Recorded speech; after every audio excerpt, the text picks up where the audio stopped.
This is Carl at National RV Detroit. I'm going to walk you through this 2022 Starcraft Super Lite, model number 262RL.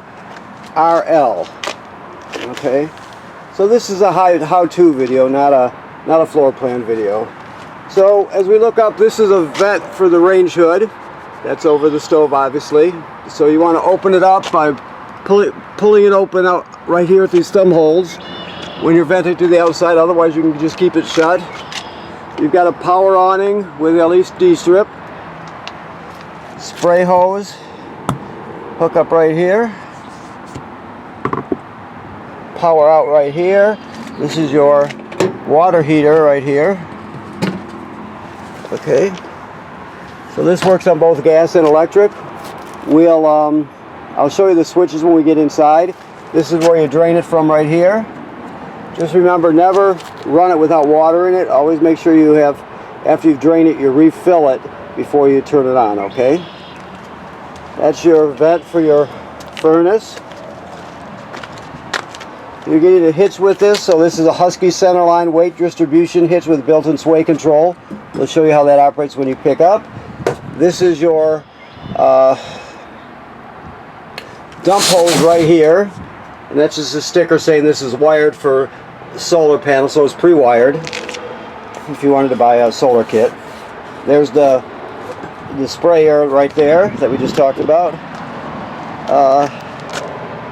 Deep cycle marine battery, 2 LP tanks which are full, a Lippert power tongue jack with a light in it, and of course up and down. Makes it real easy to hitch up and take the bars off. Alright, this is your power cord here, 30-foot 30-amp cord. You can see that crank right there is your 3/4 inch crank that's used for the stabilizers. This is also pre-wired for 2 side cameras and a backup camera. So it's a Furrion kit. If you're interested, you can purchase that. We sell them here. You can get them elsewhere. Just make sure you get the right kit. You can get the kit with just the backup camera, or the 3-camera kit with the 2 side cameras and backup camera. Okay. These are your dump valves here. Black is in the back, as you can see on the right, and then the gray next to it. If you're going to dump the black tank and then flush it, always make sure you leave the valve open before you start flushing it. So let me show you that from here. Okay, so this is your black tank flush right here. So like it says on the sticker here, to flush, you dump the tank, you leave the valve open, then you hook up the hose here and turn it on, and then spray it out and clean off the sensors, that sort of thing. You don't want to dump it with or spray it with the valve closed. Too much pressure can build up. All right. Right now, if you look at this, with this valve here, this blue valve, when it's vertical, it's in the city position, meaning city water hookup. That's the most common way to get water. You just hook up there. Now, if you're camping someplace that does not have city water, you can turn it horizontally, like you see right here where it says tank fill. You can put it in that position and then fill the fresh water tank, and then when you get where you're going, you can hook up or turn on the water pump and pump all the water out of the tank. Everything will work as though you have city water. You just be pumping out of the tank, okay? And there's another place to hook your sprayer up to. Okay, this is where your hose goes, or I'm sorry, hose. This is where your 30-foot 30-amp short cord goes. You have a ladder which makes it easy to inspect the roof. Manufacturer says every 60 to 90 days you should inspect the roof, so make sure you do that. So make sure nothing bad's happening up there that you don't know about. Odds are it'll be years before you have to do any touch-up or anything like that, but you don't really know unless you look, so you're just kind of protecting your investment. There's the housing for the backup camera there in the back. Okay, let's go inside here. Okay, so we'll get some lights going here. Okay, so this is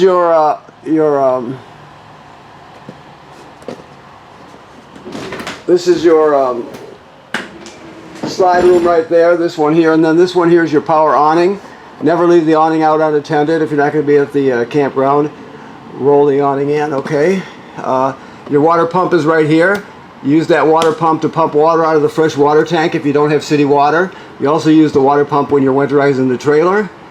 To turn your water heater on gas, you do that. To use the electric heating element, you do that. Never run it without water in it. And then of course you check your levels here. Fresh water, your battery, fresh water, so on and so forth. It graduates up at 1/3 increments, okay? Your TV works like any other TV. You have a sound bar. Now this sound bar, it's an FM radio, no AM, just FM, but it has Bluetooth, so you can stream from your wire or from your phone or your tablet. You have a USB drive here, an HDMI in here if you want to go into the system with, let's say, a portable Blu-ray player or something like that. It has 2 speaker zones, 1 and 2. 1 is inside the trailer, 2 is outside the trailer. So it does a lot for travel trailer sound and video. Now this has a let's see here. This here, let me do this. You don't want the TV just flying around or floating around while you're traveling, so you always want to have this latched. I don't know if I could do it one-handed, but if not, I'll do it after I set the camera down for you. Yeah, I'll do that. You always want that latched. This down here is your power converter. This converts AC to DC power. So on this side you have a regular 110 AC circuit breakers, like you'd see at home. So that's kind of a control center. Then the power is converted from AC, 110 AC to 12 volt DC over here. So you got 12 volt DC fuses here.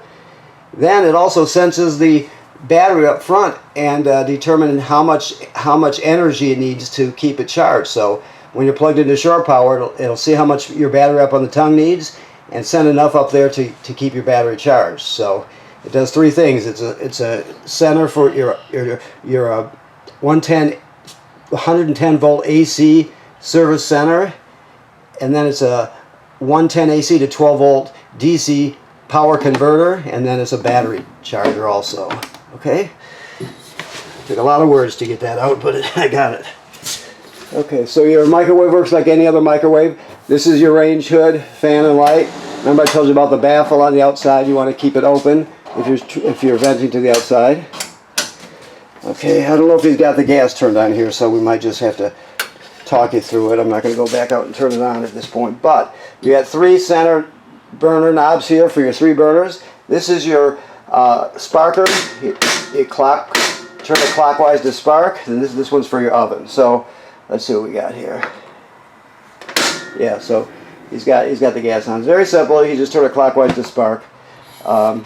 The oven has a pilot light all the way at the back at the bottom. You can see, you can probably see it spark anyway from here. But the idea is you're going to keep this depressed the whole time you're doing the lighting procedure.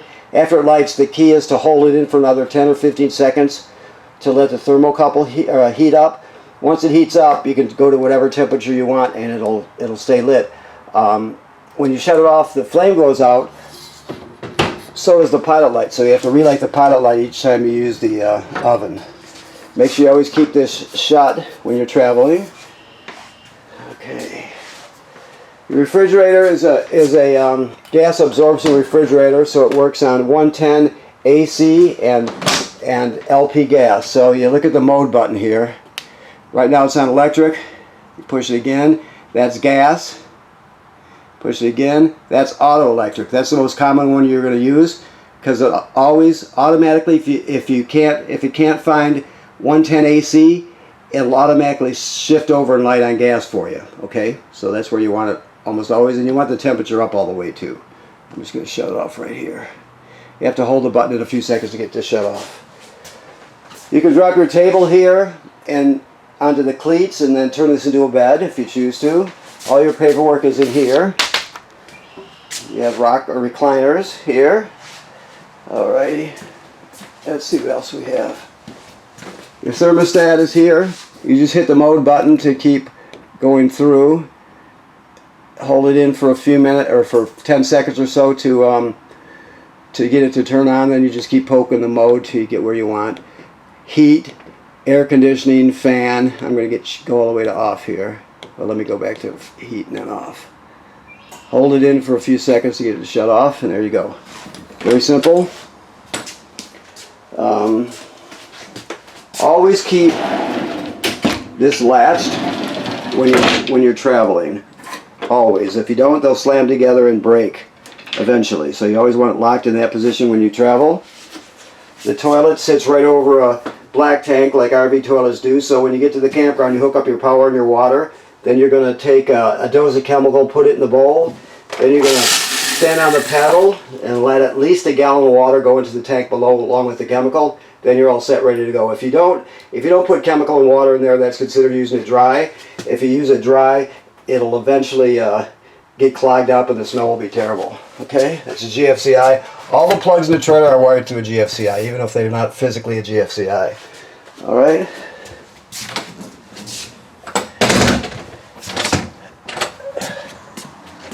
Okay, so this right here is another pre-wire. If you're interested in getting better Wi-Fi, public Wi-Fi, you can also get the 4G or 5G they probably have by now, but you can always get that, but that's not what people are interested in. They're interested in getting the package that has the Wi-Fi antenna on the roof and then a router box that fits right up here. That way your family gets better Wi-Fi. It's just a whole better experience. So if you're interested, you can scan that and look at the different packages, okay?